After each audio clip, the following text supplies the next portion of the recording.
Okay, this is Tuesday, May 4th, 2021, and this is one crazy flying J here. On the weekend it's not as bad, but I was here Monday night, and this is Gibson, PA, I-81 South, and all this was covered with trucks. There was a guy in there, like that's the exit, or that's where people are supposed to come in for the scale. There was a guy parked in there. I mean, there was a guy parked, and then at 3 o'clock in the morning, everybody started to leave. Like, man. And there was trucks all over there.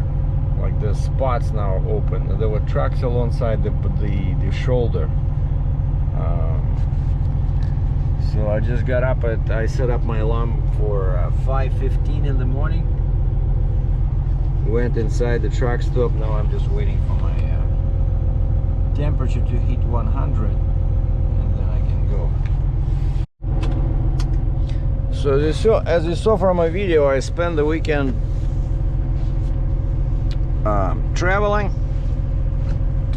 Well, just a short trip to Toronto. Did some photography there. The weather was very nice. I really enjoyed my visit to the distillery district. If somebody's interested what it looks like, it's a very nice place to spend some time with your friends or family. Beautiful architecture over there. And I was testing my new 300mm f4 Nikon.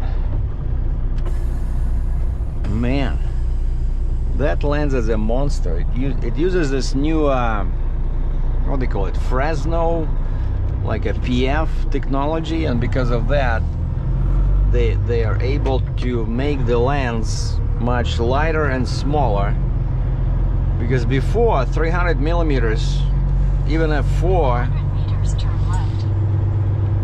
it was a pretty big lens, you know. So now you can walk around with it like this. I don't know, I love it. So I attempted to do some street photography, and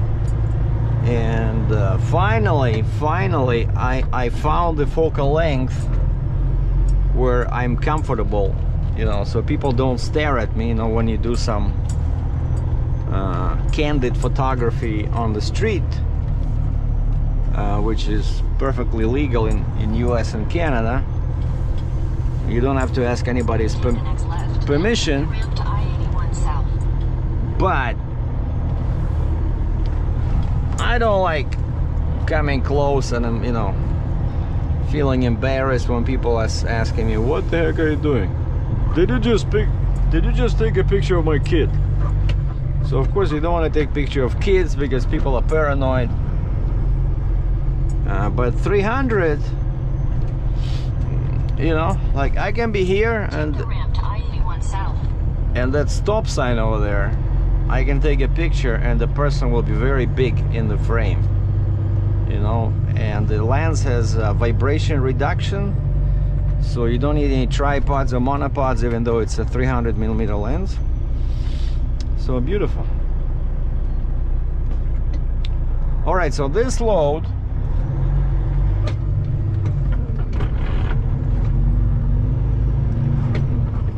I found thanks to my news release, as I call it, right? So I have these what, like 130 people in my database, and I'm telling you, this stuff works. Usually I just send them a message like with a picture of my truck saying, you know, truck available, IGN available. But then they were all asking me, you know, can you do a load from Texas to Illinois? And then you have to explain to them that you're Canadian, you cannot do loads inside US. So now what I found a solution to this little problem. When I send out this truck available message, in the subject line I just say IGN available for loads to/from Canada. That's it. Even though I can do loads inside Canada, but mostly I deal with American brokers, so they don't, very rarely they have loads like that, and then they don't want to pay anything. It's very cheap. I don't know why.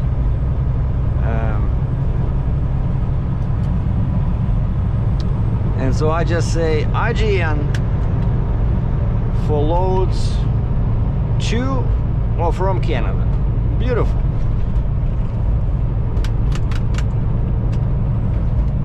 Come on, container guy. Yeah, sometimes when you see them signaling like that, you know, and going very slowly, they want to see you flashing the lights, you know. Which was, sometimes people wonder why nowadays people don't do it. First off, you can get a ticket for that, you know. Like, you're not supposed to do this, you know, when there's passers-by trying to cross the street. It's in the rules of the road. You cannot send signal to other participants of the you know, on the road, of the traffic. With your hands you have signals, left, right. But back in the day, right, in 60s and 70s, when you have like one truck per 10 miles on the road, yeah, that's when you can do it. But now if you start signaling to one guy, you have to signal, you know, like flashing the lights, you have to signal to everybody. And you, like, I drive slow, I'm being passed, I don't know, you see, now it's empty, but on a busy road, like once I hit once I hit New Jersey, people will be passing me like every 10 seconds, you know. So I cannot just flash my lights every 10 seconds. I'm sorry. So times are different. That's why we don't, most people, you don't flash anymore because of the amount of traffic. And like I said, it's actually against the law, I'm pretty sure.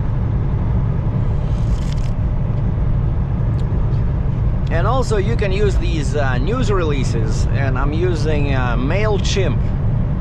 If you're a trucker and you want to create a professional looking mailing list, you know, where you don't see 50 email addresses in the to field, because then of course everybody knows it's a spam.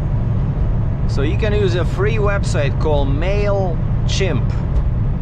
Like mail, like post, and chimp, like chimpanzee. MailChimp.com. When you go there, you set up your free account, create a password, and then you can start creating what they call your campaign. And you can add a picture, like I added a picture of my truck, I created a text. And what's beautiful about this, it has all the proper links, like at the bottom of the message, it, you know, if somebody doesn't like it, they can click unsubscribe, you know. So, and then another big advantage is that, like I said, you don't see multiple addresses in the to field, so it's very professional looking, you know. And I was thinking about, you know, I just bought this axle, right, like, well, a few weeks ago, but I was thinking about doing a mailing to my customers, telling them that now I have 10 axles, that now I can do 3+2, you know.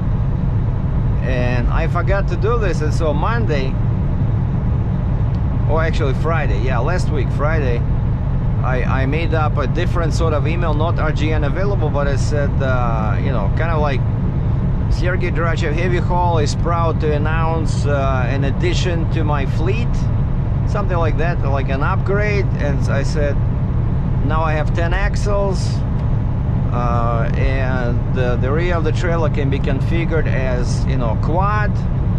Try them 2+2, 3+1, and most importantly 3+2.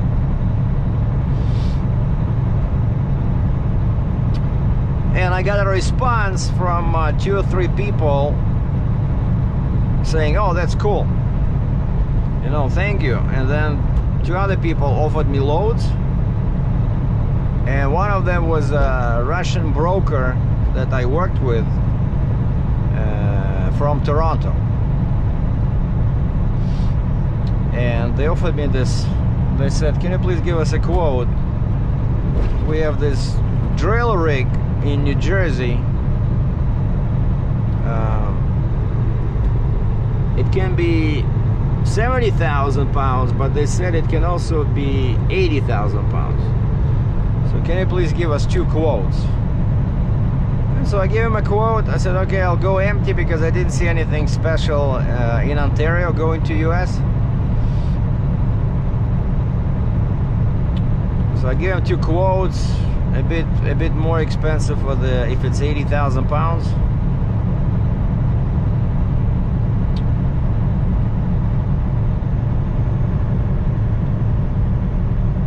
Oh, and the way I do it now, I try to, you know, not to waste my time, because it takes time to research how much permits cost, you know, like I'm subscribed to this website, right, where I can look up approximate cost of permits. But what's the point of doing that if people are not comfortable with your basic rate, right? And so what I do now, I can give them a quick quote based on the weight, how many axles I need, you know, mileage, how much deadhead is there, and then I say plus permits. And then I say, if you're okay with the basic rate, I can provide a more detailed information. I can provide the breakdown of how much the permits will cost, and that will give you an idea of the total rate. Because, you know, if they say, hey, you know, your quote is like 2 times more than we expected, then now I don't have to kill time and look up permits cost and enter the route. You see, like, this is good. And so this lady, I said, hey, it's gonna cost this plus permits. I said, if you're okay with the basic rate, I'll look up the cost of permits when I stop for the night later in the afternoon.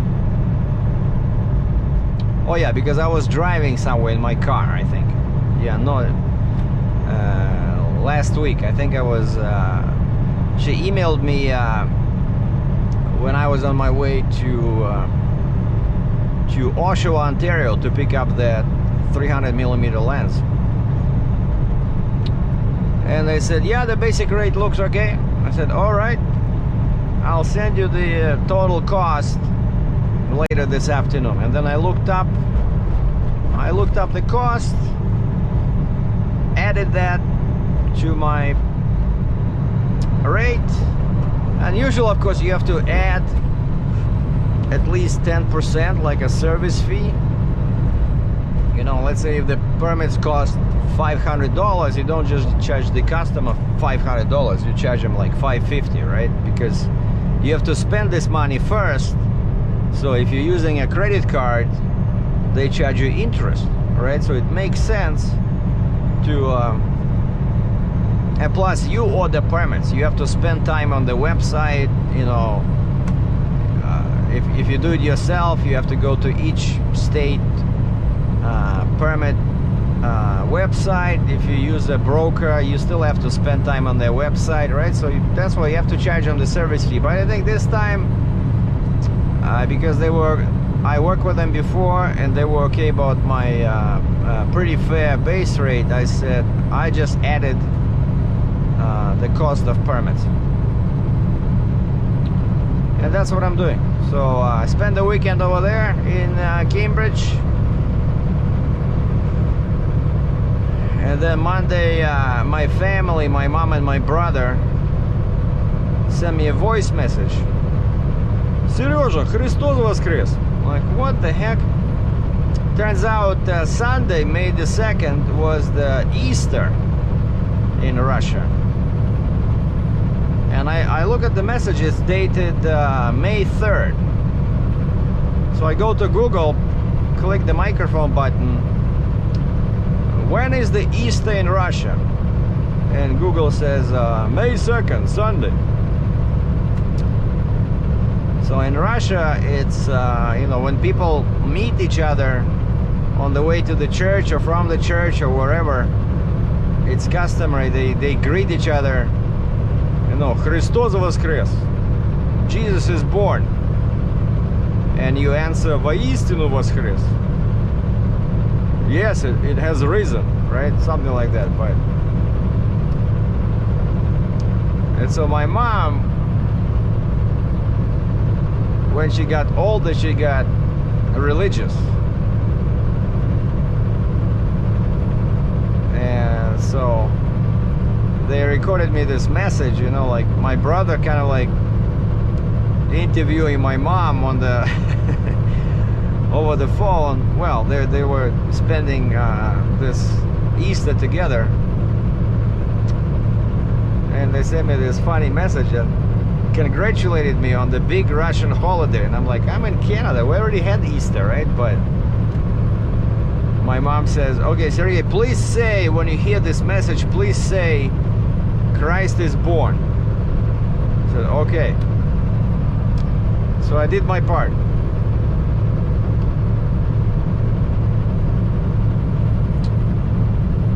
All right, where am I? I'm 33 kilometers, 33 clicks. 33 clicks away from, I think, 380.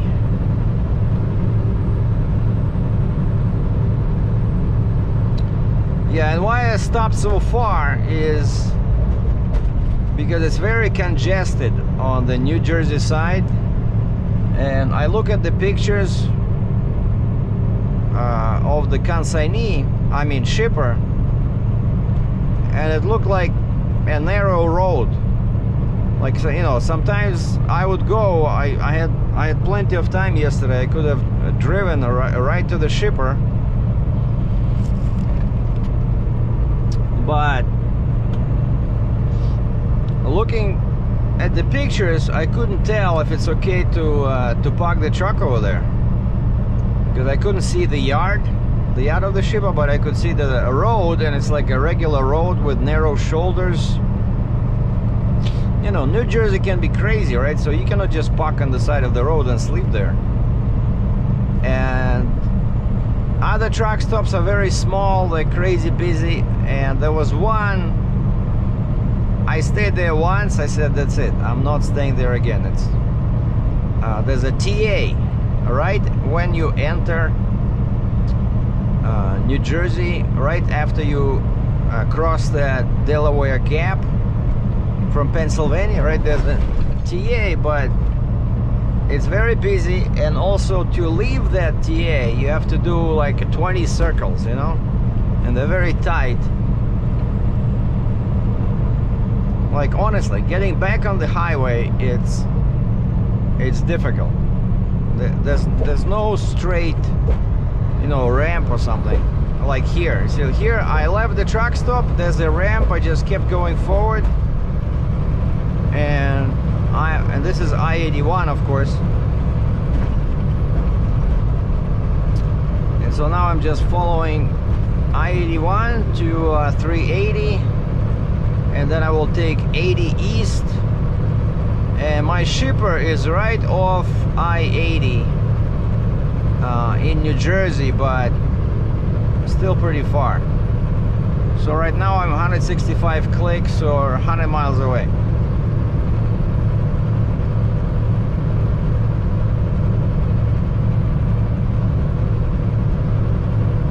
But man, it gets up light so early.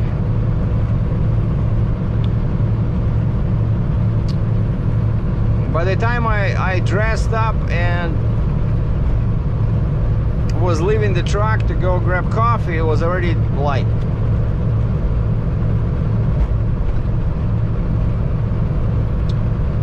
Alright, you see this? Scranton, 19 miles. Exit mile marker 205, so that's where I am right now.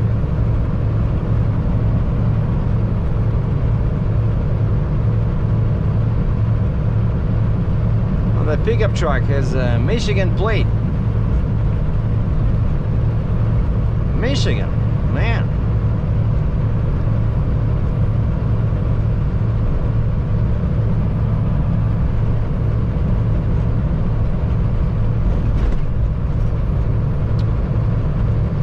other news, I don't know if you guys saw the video about decals I did on the Challenger.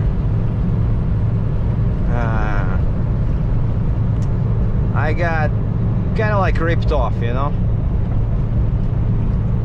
The sign shop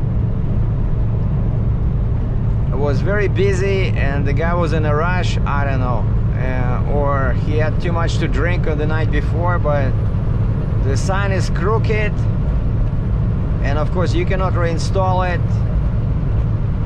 But I worked with these guys before. Usually they did all the signage on my truck, on the semi truck, so usually they're very good. But this time I guess this thing was complicated. You have to position it, you know, just so on the hood, and the guy messed up the placement. There's no symmetry, and so I ordered another set, another $50 US. So I'm gonna pick it up in Buffalo at the post office on the way back to Canada. So this time the shipping is much cheaper because it's not going to Canada, and there's no duties because I'm allowed up to $800 Canadian duty-free purchases in the States if I stay there more than 2 days. But even if I stay only 1 day, you know, it's that package is $50 US. I know from experience, you just show them the receipt at the border, they say go. But in Canada, because it was sent across the border, I had to pay $25 Canadian on a $50 US purchase, which is like a ripoff, you know. So anyway, I'll have new decals, and when I come back, that's what I'll be doing. I wanna go to a different shop and reinstall these decals, make them look good.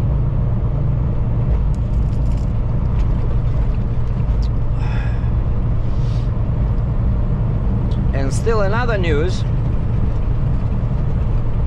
I know not many viewers on my channel watch my photography videos, but I wanted to make my camera sharper, and one easy way to do that is to send it in to a specialized shop that can remove the AA filter. AA filter. Like there's a D850 or D500 Nikon. They don't have this AA filter, and when you don't have it on the sensor of the camera, your pictures are on average 25 to 30% sharper, more crisp, you know. And when you pay $3 grand for the camera, even though it's Canadian funds, but still, you know, I feel just like with cars or trucks, if I'm already paying money for this, I want to have access to full potential of the product. Like if it's a car, I want to have full horsepower, right? I don't want any active exhaust. I don't want any BS that reduces the power, right? It's my car. I want to enjoy the speed, the acceleration, right? And the same policy applies, in my opinion, should apply to, you know, other things that you buy, like in this case the camera.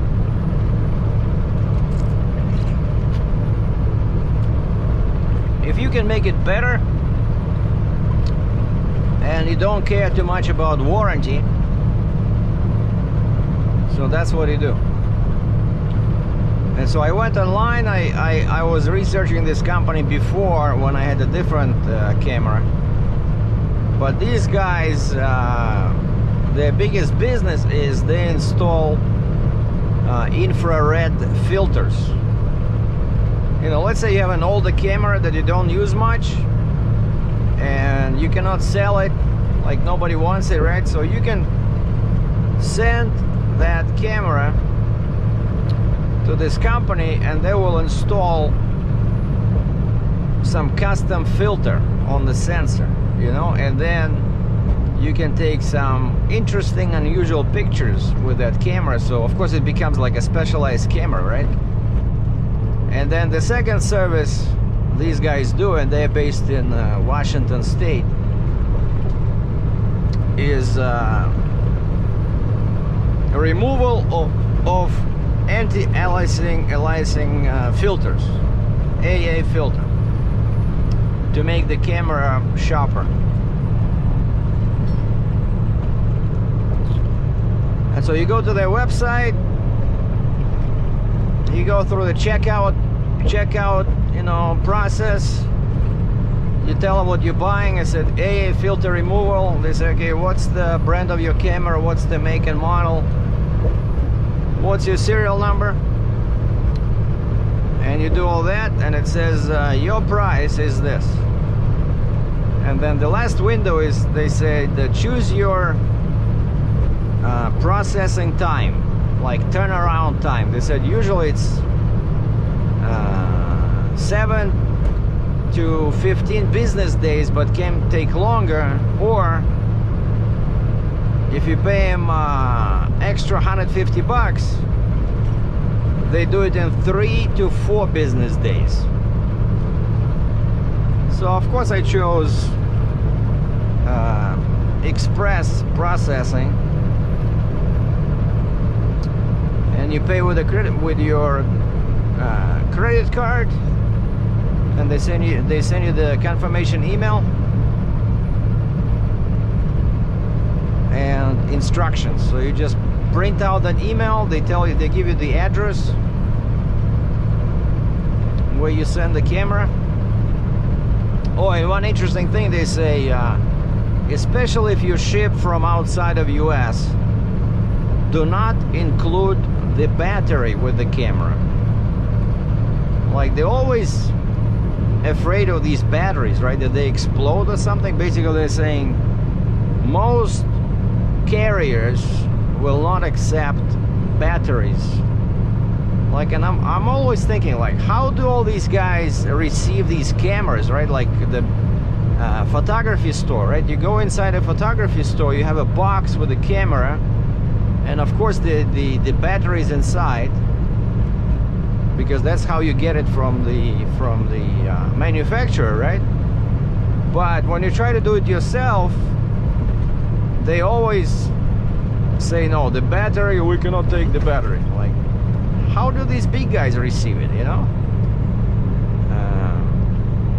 I don't understand this, especially like Nikon or, you know, Canon, where the camera is made overseas, right? It's like, I think my camera is made in Thailand or something like that, or it can be made in China or Japan. So it's clear they ship it by air, right? Nobody's gonna wait 2 months if they ship it by sea. Oh, that guy has you know, those sea water aircraft, you know, like bikes. This guy has spiders. Very bad load, you know. I moved them a couple of times. These are not actual boxes. It's like a concoction out of very thin wooden rails, and then they put this yellow, almost like tarp, right? And when you try to secure this thing, first off, there's nails everywhere, so it's very easy to damage your tarp. But secondly, as soon as you try to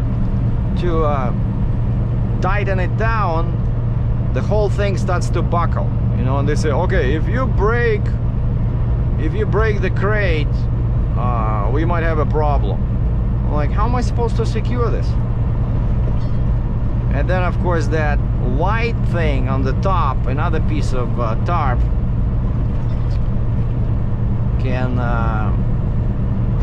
fly off. And I remember I did a couple of loads like this when I had a step deck, when I was owner operator, and I came to a place and the top from the top flew off, and the guys were like, well, now we have to inspect this thing to make sure there's no damage, you know, from tree branches, or that nothing is broken. And of course they're expensive, you know. So I really did not enjoy that. And the shipper is located in Quebec. It's a factory that makes these. The shipper is very hostile. You know, they hate truckers. You know, the way they talk to you like you're nothing.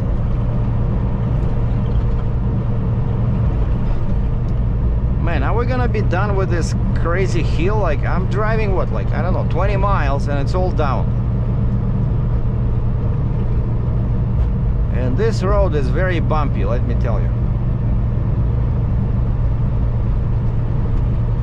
Alright, so this is 476. Sometimes I take this one, but I don't need to now, because I'm 8 clicks away from my turn on 380. And so yeah, that load just reminded me of a very unfriendly shipper, a very difficult load, because on the one hand you cannot secure it properly, on the other hand they start shouting if you damage something, if you break the crate, or if the flies off, if the top flies off. Like, nuts. Why are you sending it on a flatbed? Like, fuck, put it inside a drive-in, right? Like, those things actually are they're pretty light. It's a very light load, that's the only advantage, but so much hassle, you know.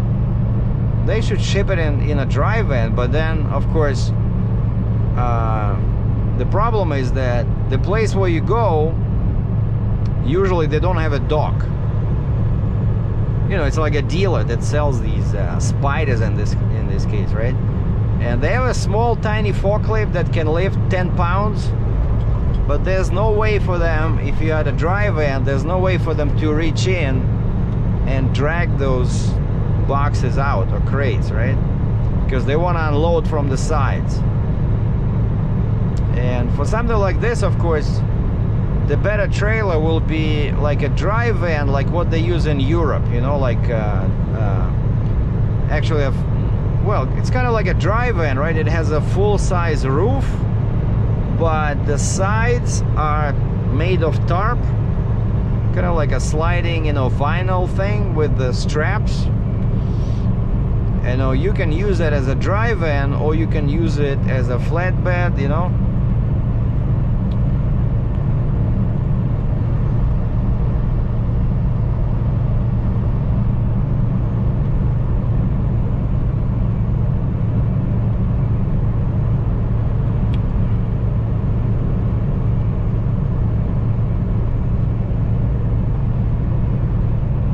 And so yeah, you see guys, I cannot get any heavy loads, you know.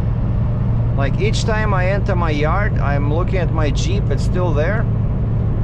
Been sitting there since December. When was the last time I used it? Was that big, remember I went to, what was it, Wisconsin, Minnesota, to bring that crazy part of the drill rig, but like the one that's horizontal.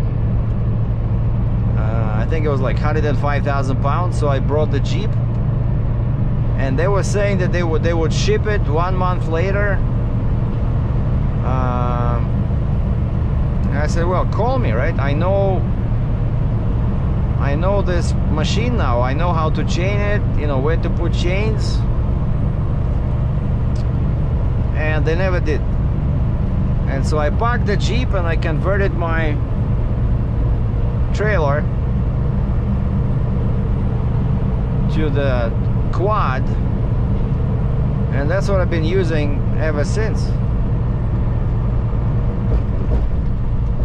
So again, you know, because I only do Canada to US, right? So I'm in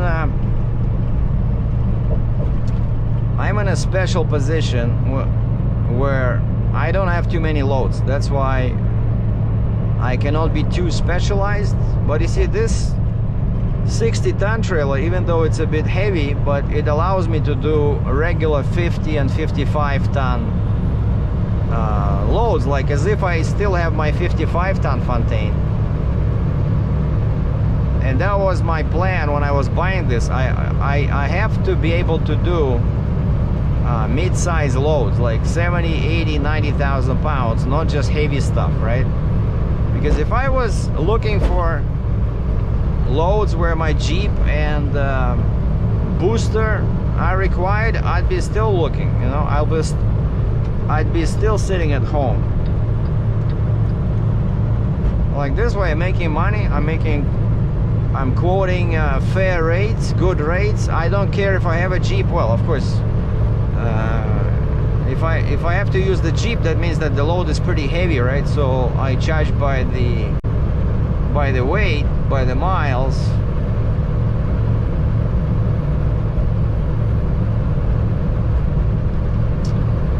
So yeah, this one should be 70,000 pounds. They were saying, yeah, forget about 80,000. They said the customer is pretty sure that this drill rig is only 70,000 pounds.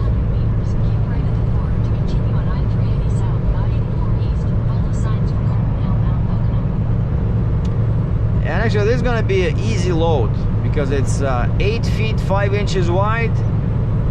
It's something like 10.5 feet tall. So I'm going to be legal height. I'm going to be legal width. But my empty weight is 60 plus 70, so 130,000 pounds. That's it. But pays good, you know. So I can either sit at home and wait for 9-axle load. Shut the heck up, Jesus. How many times do you have to tell me to stay on 380? I'm on 380, relax. Man. Sometimes I just feel like grabbing this and... That's what I mean. And throwing this thing out of the window.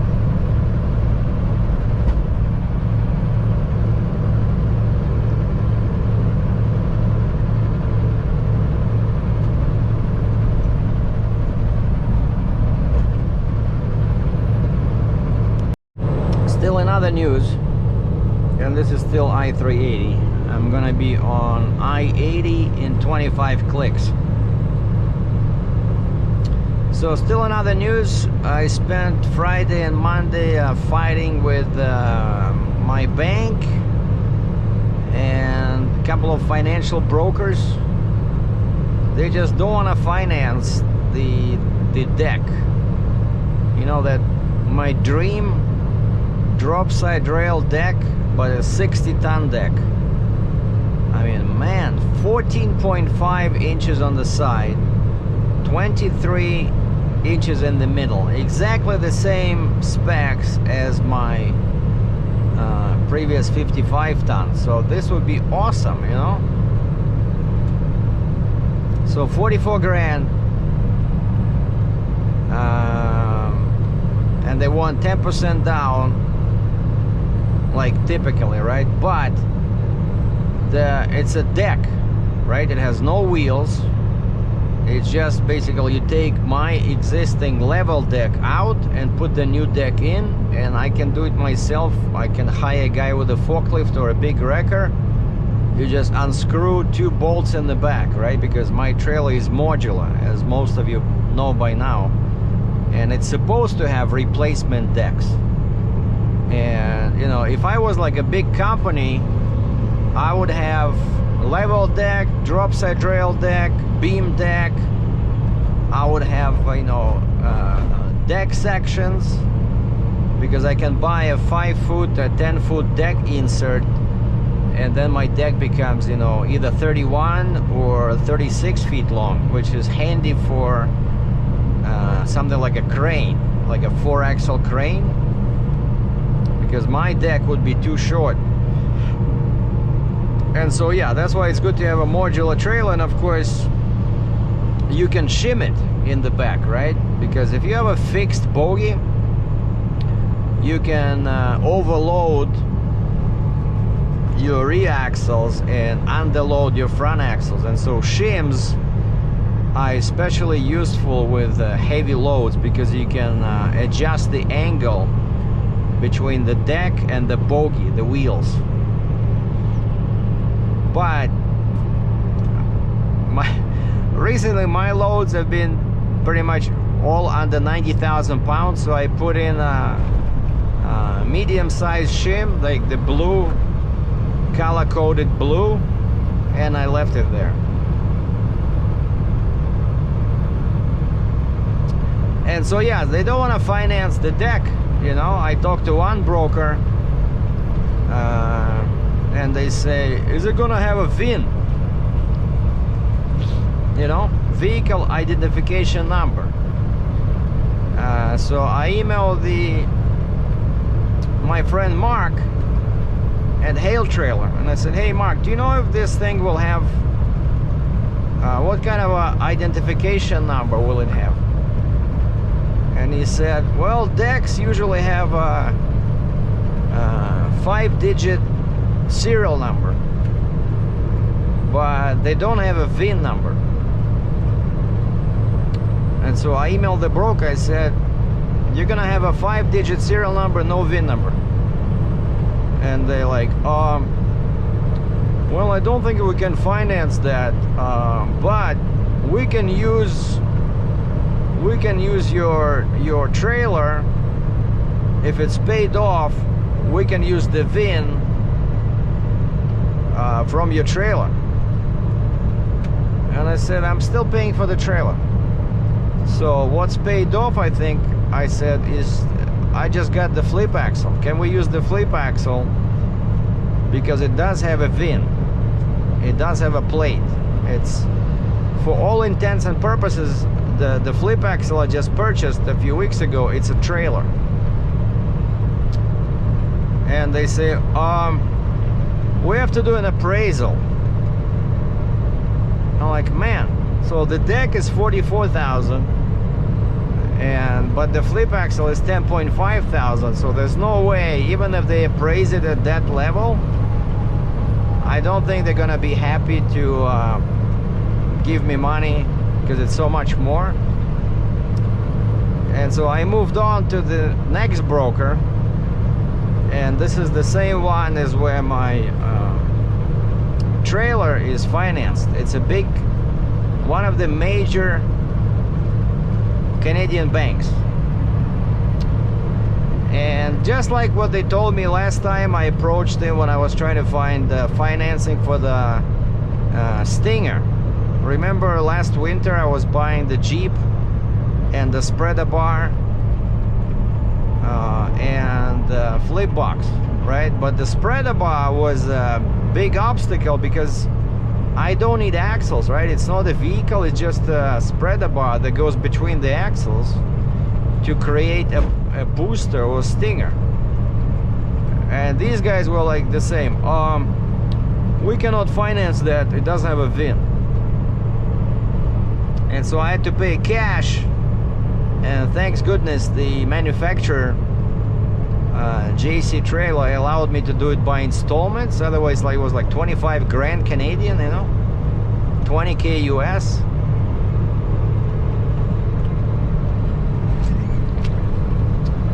And so the bank told me the same thing. They said, yeah, there's no way for us, this is not a standalone part, like it cannot be used by itself, right?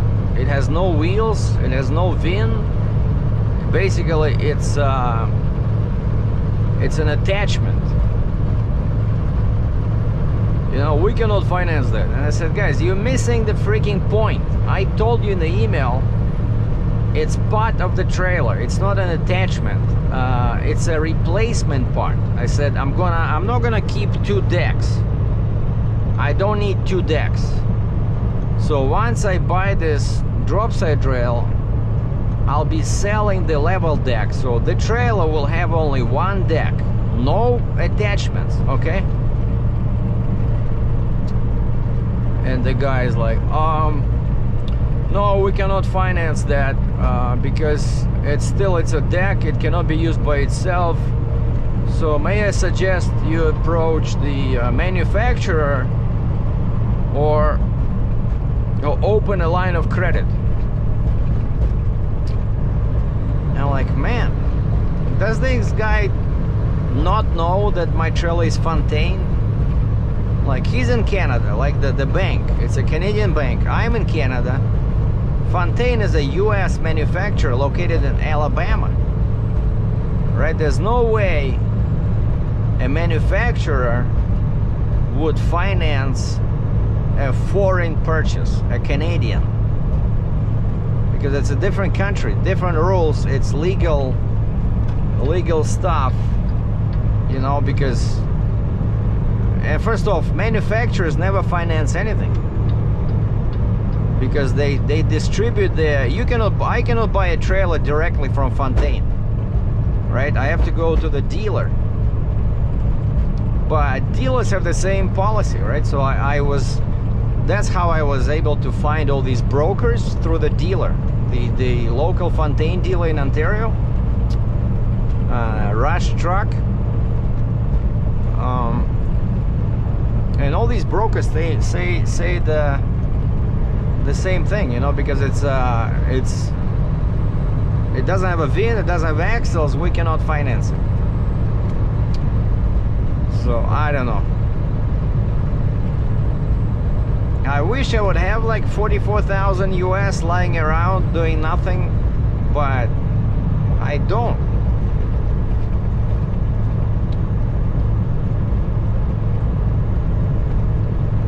So I'm not sure what my options are at this point, but actually the bank gave me a clue. I said, so wait, so you never finance Stingers and Jeeps? Like, what if somebody's buying like a 70-ton trailer where you need all this stuff? You need the Jeep, you need the booster, right? Like 3 + 3 + 3 or 2 + 2 + 2.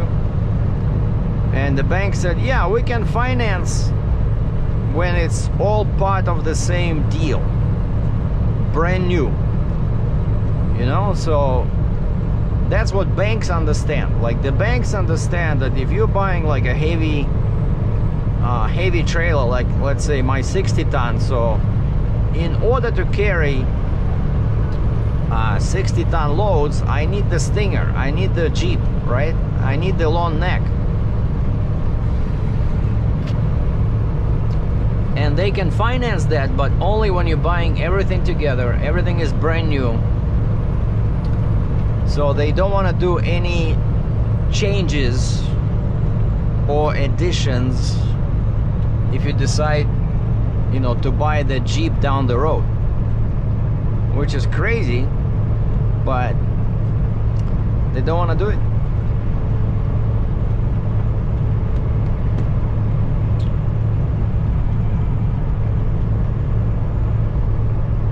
Anyway, where's I-80 over here? 6 miles away.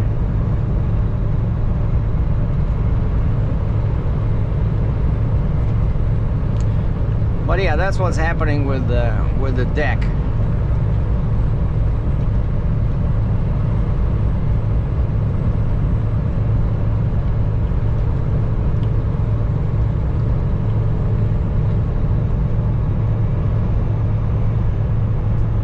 So basically, it's cheaper to buy a whole trailer as opposed to buying a deck, you know. But I don't want a second trailer. I'm already paying too much for this one, right? And my plan was to buy this deck, you know, give them 10% down, finance it, and then sell the level deck, because I know there's a market for it. Like, some people have a trailer that's getting very old, and so my deck, even though it's already beat up, but it's only 2.5 years old, and if somebody has like a 10-year-old or 20-year-old trailer, you know, that's what they do. They would buy my deck, and so now the major part of their trailer is looking much better, right? And I have no cracks in the main beams, everything is good. And so I'm pretty sure that I would be able to sell this, you know, I don't know, 10, 15, 20 grand Canadian, depending on how bad the buyer wants it. And so I thought that would offset the high purchase price of the new deck.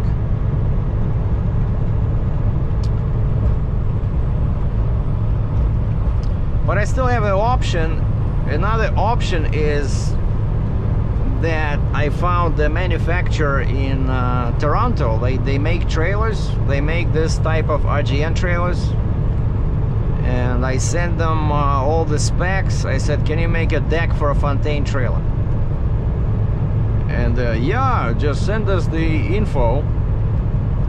I said, can you finance it? Oh yeah, sure. And that's exactly what Fontaine told me at first. Yeah, like the dealer. Yeah, sure, no problem. And so I sent this guy in Scarborough, Ontario, eastern suburb of Toronto. I sent him all the drawings, you know, what the Fontaine deck looks like, the description, the specs. I said this has to be this low on the sides, has to be this high in the middle. I want extra D-rings in the front and the rear. And it's been like 2 weeks. All I heard from them was, okay, our sales manager, we received all the paperwork, our sales manager will be in touch. And I'm guessing once they try to run this purchase by the finance department, they're gonna say the same thing, that they cannot finance standalone deck with no wheels and no VIN number. And I'm not too crazy to have a use the left 2 lanes to take exit 1B for I-80 east towards Stroudsburg. I'm not too crazy to have a third-party deck anyway, because then if I were to purchase this probably cheaper deck from this third-party manufacturer, I cannot sell my existing deck, because then, you know, when it's time to sell the trailer, people might say, what is this?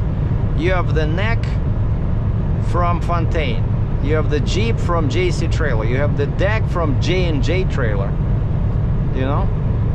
So you want to have a full trailer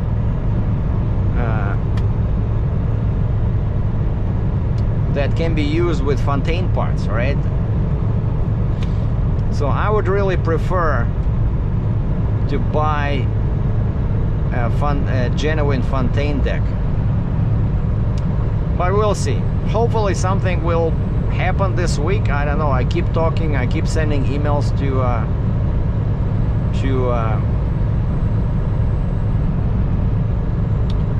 the Fontaine dealer, and he has a lot of contacts. He has lots of brokers that he worked with, and we're just going through the list until we find somebody who says, yeah, we can finance it.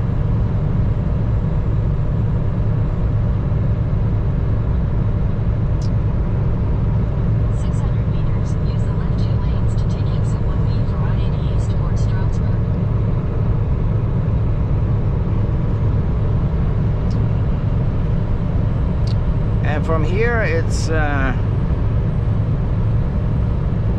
hour. Use the left 2 lanes to take exit 1B. It's 1 hour to my shipper. You see, this is nuts. It shows I-80 east for 90 kilometers. It shows 3 lanes and says stay in the left lane. So like an idiot, I'm going to the left lane. And of course, people behind me are wondering, what the heck is this guy doing?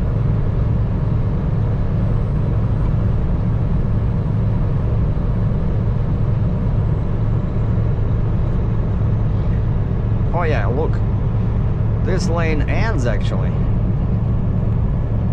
Okay, now we're gonna have a very bad grade, 5 miles. Very foggy today, as you can see.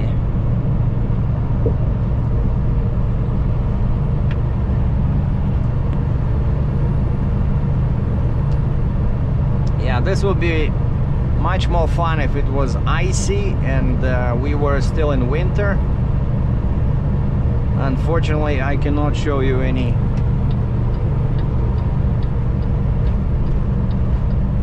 crazy. It's just, it's not slippery.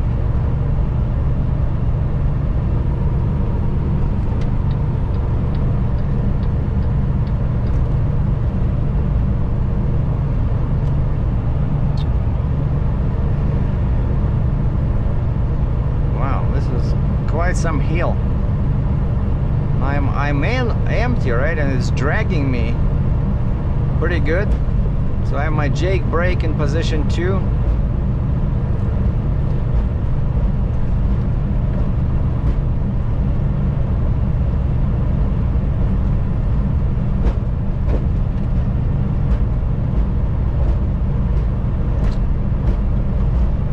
Love these bumps, you know, they make you feel alive.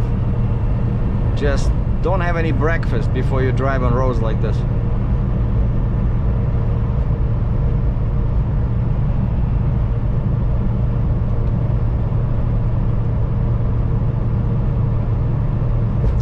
And I was thinking of going here. This rest area, of course, is much closer to my shipper, but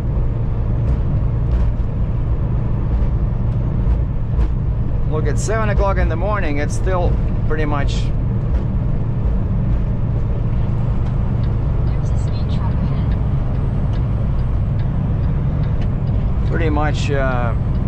full.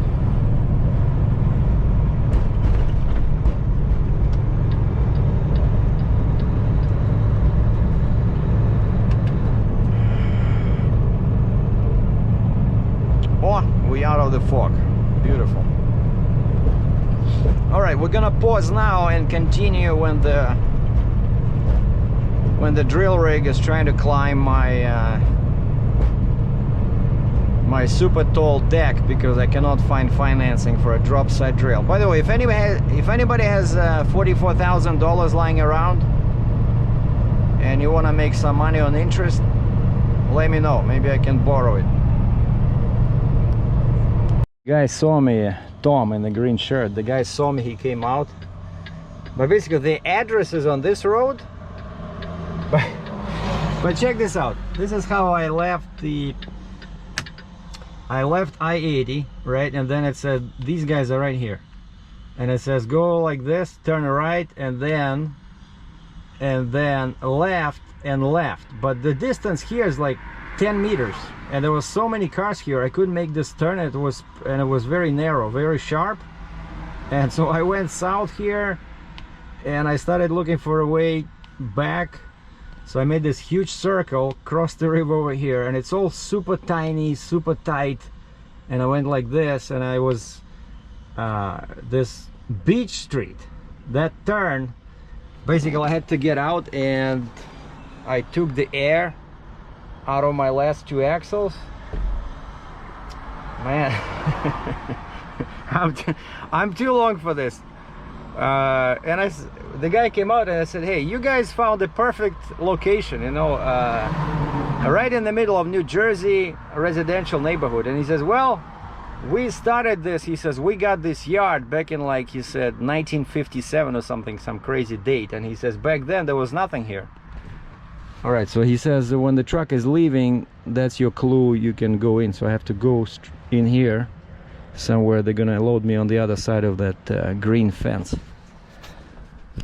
Well, check this out. These guys are big Ford fans.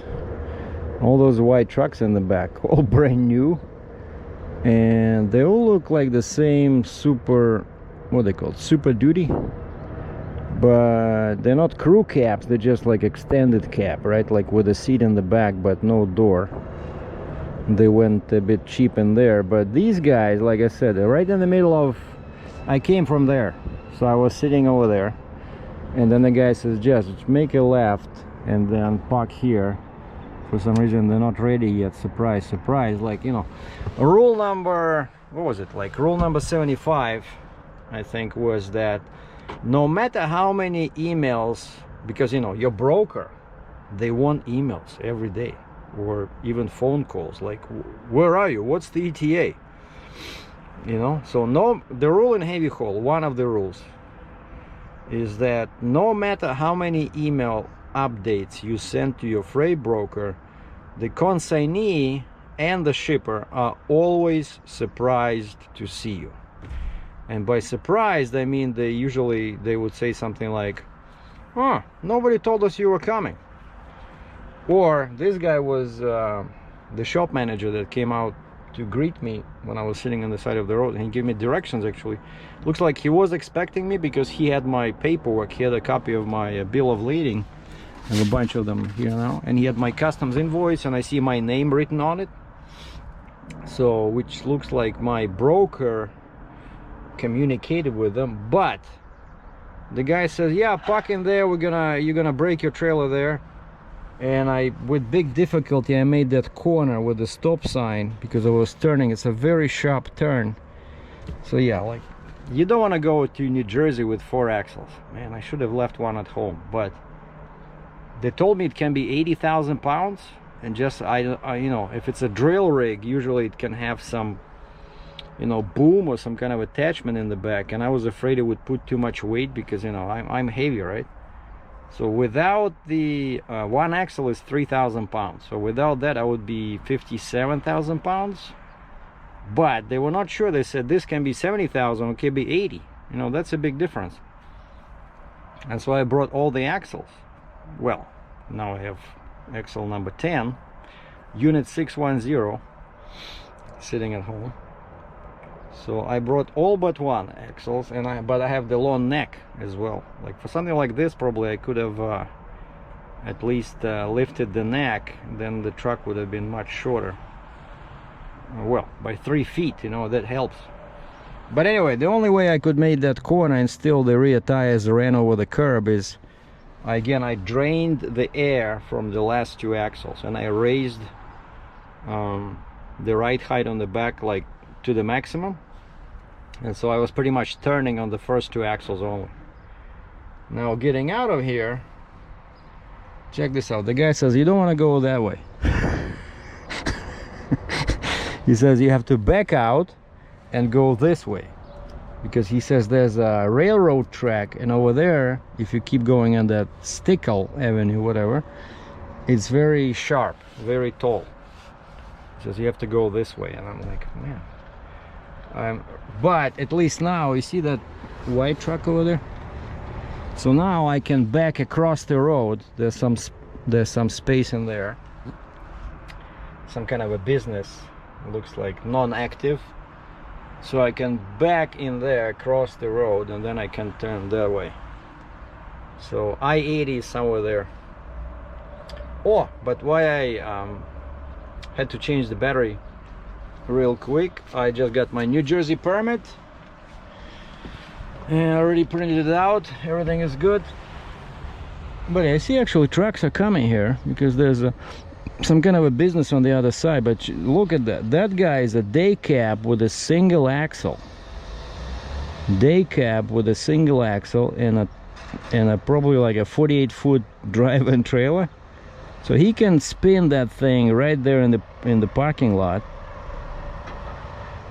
So that's how you know, operate here. So I'm not sure, but yeah, like the guy says, he said when they started this business, there was much more open space around, you know.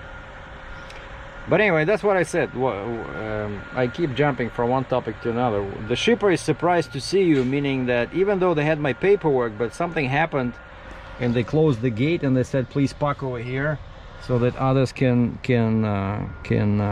pass you. Sit tight. All right, so you're sitting tight. Like it's always, you know, rush, rush, rush, and then you wait.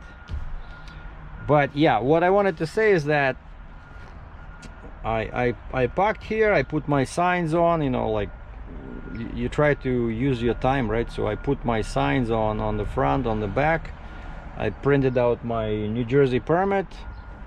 Pennsylvania and New York are coming. I just talked with a permit broker, and then my phone rings, and I see the area code is 905, and 905 is Mississauga, Ontario, Canada. And I'm like, hello, and like a sexy female voice says, this is your pharmacist. I'm calling to let you know that your prescription is ready. And I'm like, you must have gotten a wrong number. And she says, well, you don't have to be ashamed.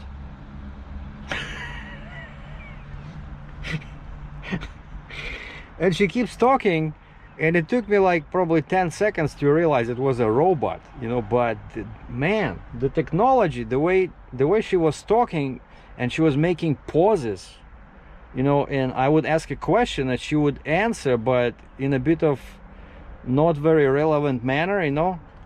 And I said, and last thing that persuaded me, this was a kind of like one of those robot calls, is that, are you a robot or are you a live operator? And she says, she made a pause, and then she says, where did you don't have to be ashamed, where did you get it anyway? Are you in a fraternity? So this was some kind of a drug, you know, like medicine, I guess. I'm guessing against some, you know, one of those bad diseases you can get when you party too much, and when girls are involved. And so I just hang up. As soon as I hang up, my phone rings again. I see, actually, what was the area code on this one? I think it was my area code, like 226. And the guy says, hey dog. Dog. Hey dog, somebody left a note on my car with your phone number. But this one is not a robot. I can tell this guy is a live human being, even though with bad intentions. But somebody left a note with your phone number on my car. And I said, you got the wrong number. And he's like, well, somebody hit my car and left a note with your number. Are you calling me a liar? I said, yes. And I hang up. So this was an interesting morning, you know. So I think what I should do is, I gotta take off the phone number from the side of my truck, you know, because ever since I attached that ill-advised signage, I did not receive a single call from somebody who saw my truck loading and unloading. Hey, you the guy driving that black truck over there? We saw you were delivering a Cat 495 90-ton excavator. No, it's never that. It's somebody texting me or calling me, you know, hey, I watch your YouTube videos, you should buy, and then there's a list out of like 10 positions, you know, or check this out, and there's like 10 videos, you know, like links, 10 video links. So I really should take this out. And by the way, that reminds me, when I was an owner operator, right,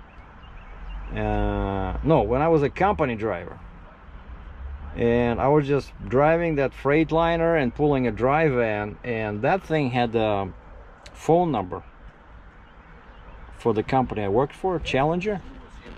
And in all my experience, again, that phone number,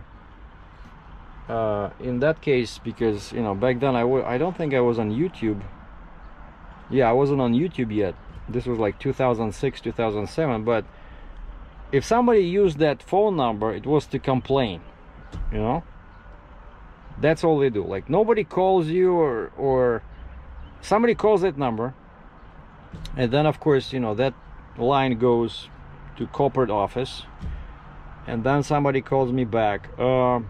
Is this Sergei Dratchev? Yes, sir. Well, this is you know, so and so here at the corporate office. We received a call. Somebody was complaining you honked your horn. You know, you please don't do that. You can scare, you know, people and get into an accident. Like somebody, honestly, somebody cut me off, and I honked my horn, but on my international it was over here, this thing. And I honked my horn because the guy almost caused an accident. And guess what? He drives behind me, he looks at the phone number, he calls the office, and he complains that the truck did not yield to him coming from the ramp, you know, like typical four-wheeler strategy, where they think that the truck should yield way to people coming from the ramp. And he was especially upset that I honked my horn, and so he complains. And that's how people use these phone numbers, right? It's never for something that it's intended for. Like in my case, I put this on. I still remember it was when I was trying to find loads out of the Ritchie Brothers auction. And I went there and I just parked there near the entrance, just hoping that somebody, you know, some of the buyers would come out and start throwing money at me and load all kinds of goodies on the deck. It never happens. It's always complaints, or now it's just social media related texts and calls, you know. I should really take it off. All right, I've been sitting here almost more than an hour, so I sent an email to the broker. So what's going on? I cannot reach this guy Tom, and they locked the gate because of COVID. You cannot enter, like there's a padlock on the gate. And you know, 5 minutes later my phone rings because I left a message for the shop manager, and he says we need 1 more hour.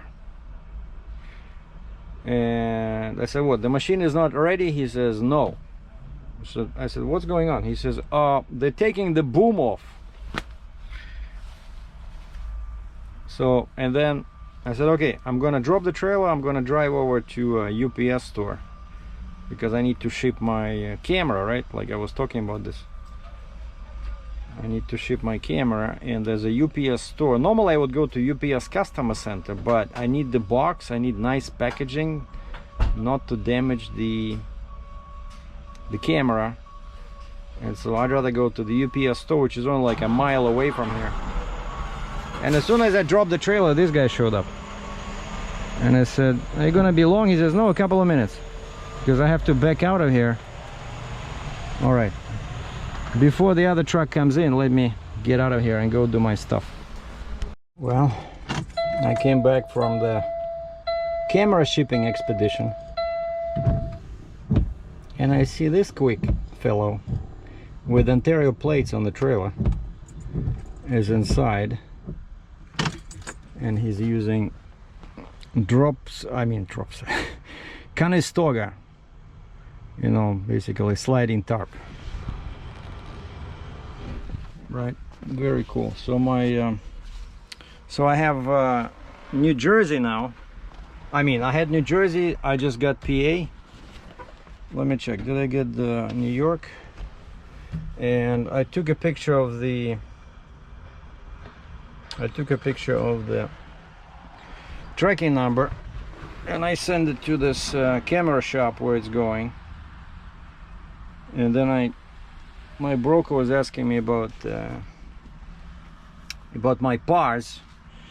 So I found a PAR sticker, put it on the invoice that the shipper gave me, and scanned it and sent it to my broker. I said, please forward it to your customs broker. Normally you email it directly to the customs broker, but quite often freight brokers are helpful and they will forward it for you.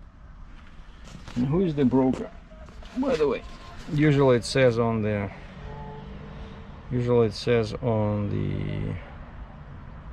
customs invoice, vendor, consignee, nothing. all I see is the value, and there's like a multiple shipment. Basically it says one complete unit broken down for shipping. And because I'm the first guy, they were asking me where I plan to cross, because you know, when you have a multiple shipment, you only have one invoice. Like my customs invoice shows all the, you know, units, not just mine. And because of that, it's very important, all trucks must cross at the same port, at the same border crossing, right?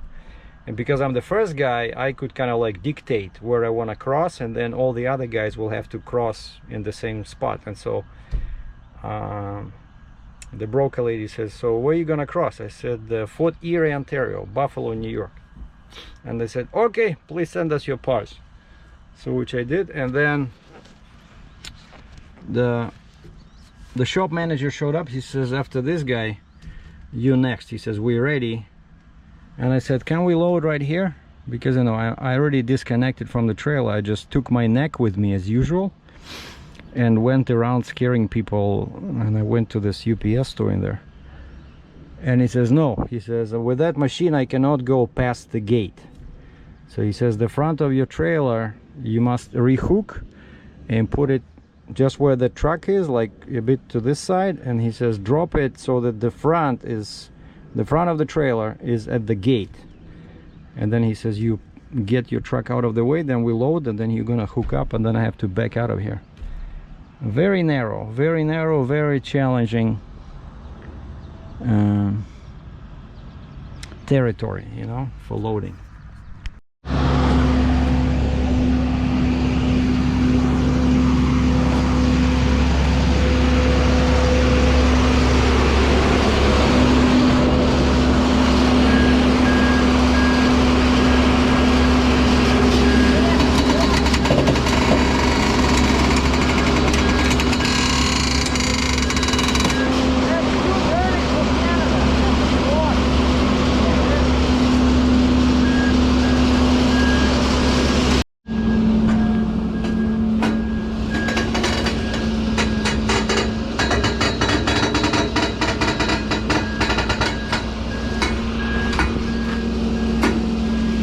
Sorry, I didn't film the entire loading procedure.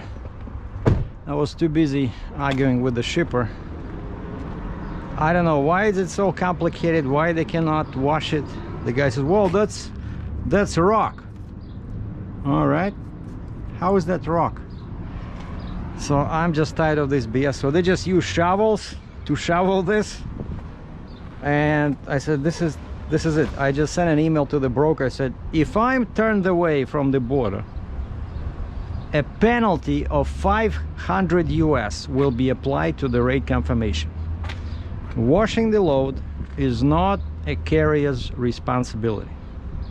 Like, and I asked him twice. I asked him like 3 times. Did you tell the shipper the machine must be clean? Yes, we did, and we're gonna remind them again Monday. Okay. And I asked this guy, I said, did you wash the machine? He says, no. I guess they did wash it a long time ago, of course, because you know, if this was working in the field somewhere, this would be in every Lincoln here. But it's only partial, so I guess they cleaned it, but then it was sitting in the dirt somewhere. So I hope it's not okay. I mean, I hope it's gonna be okay, but I also hope that they're gonna turn me back. If they turn me back, I'm telling you, I'm gonna apply some financial pressure.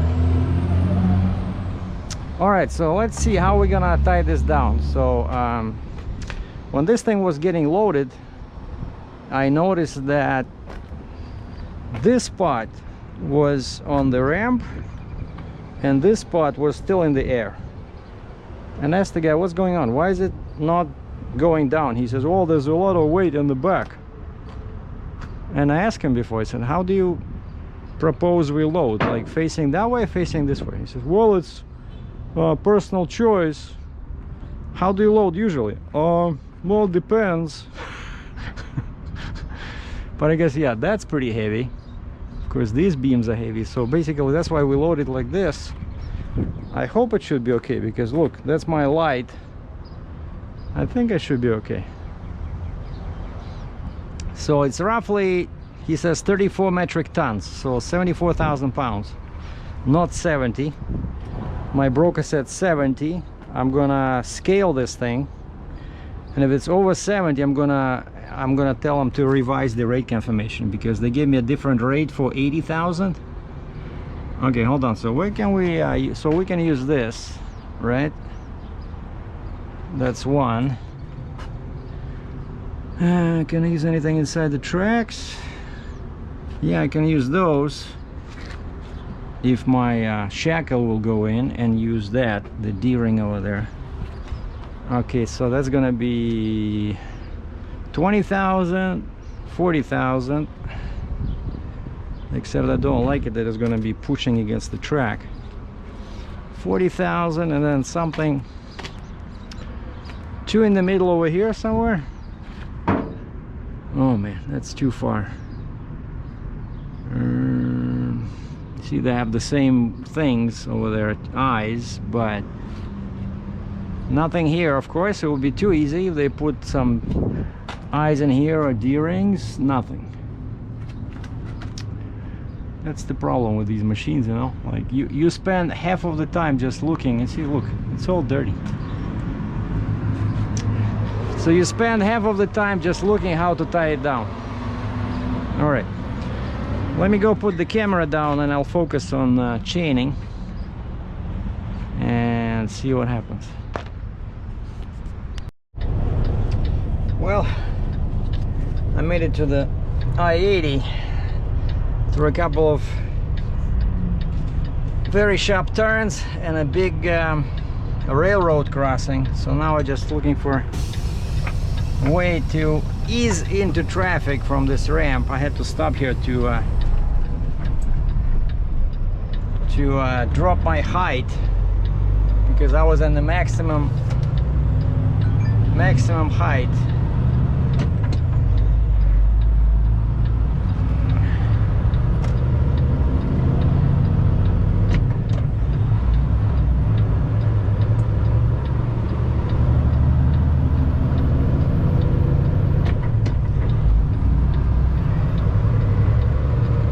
This place is crazy, because I'm so close to New York City, right? Let's get out of here. I got all my lights flashing. If somebody cannot see me, it's not my fault.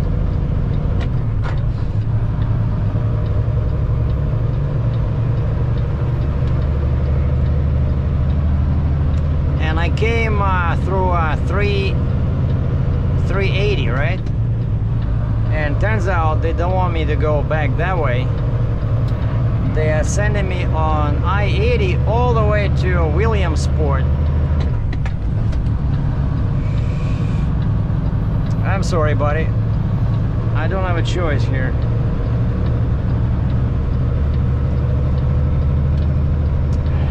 Like, even though I am legally, like, my width is legal, but I don't want to go in there because I still have chains and binders sticking out.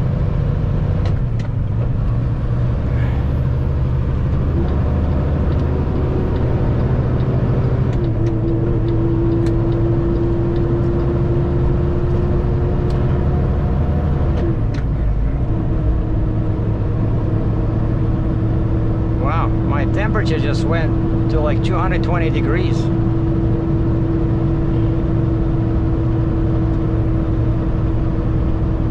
Come on, go back below 200, please. All right.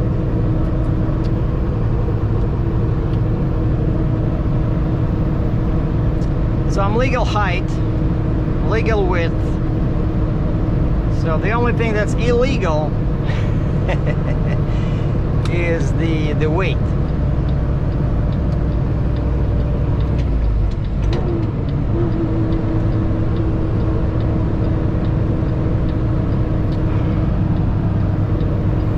So the faster I get away from New York City, the better.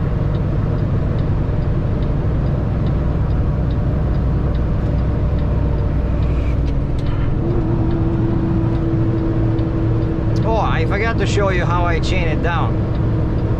Well, I'll show it when I stop. The plan for today is to do 446 clicks and get to Dansville, New York.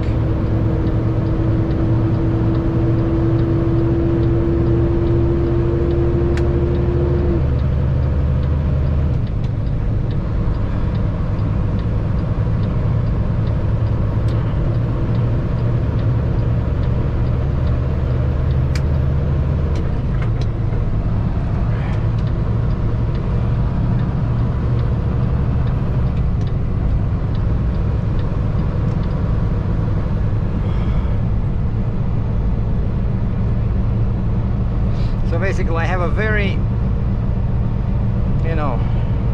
high-level plan. So I want to leave New Jersey, cross PA, and enter New York.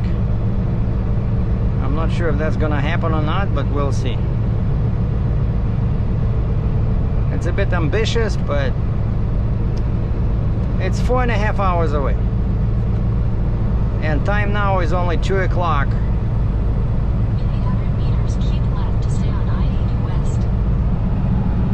So I started driving when? At 6? Yeah, 6. So I can drive until 8. So I have 6 hours left.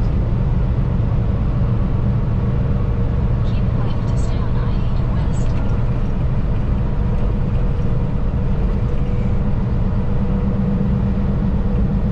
Continue on I-80 West for 50 kilometers. Yeah, so basically, yeah, I'm going on I-80 West all the way to Williamsport, and then I jump on I-180 and go around Williamsport and go on my, traditional route, which is US 15. And just follow US 15 towards New York, and over there they send me on typical New York 63, New York 5, New York 77. It's all fun.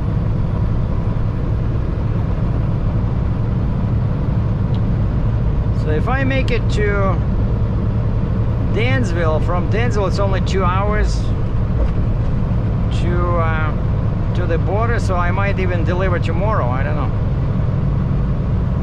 It's not that far.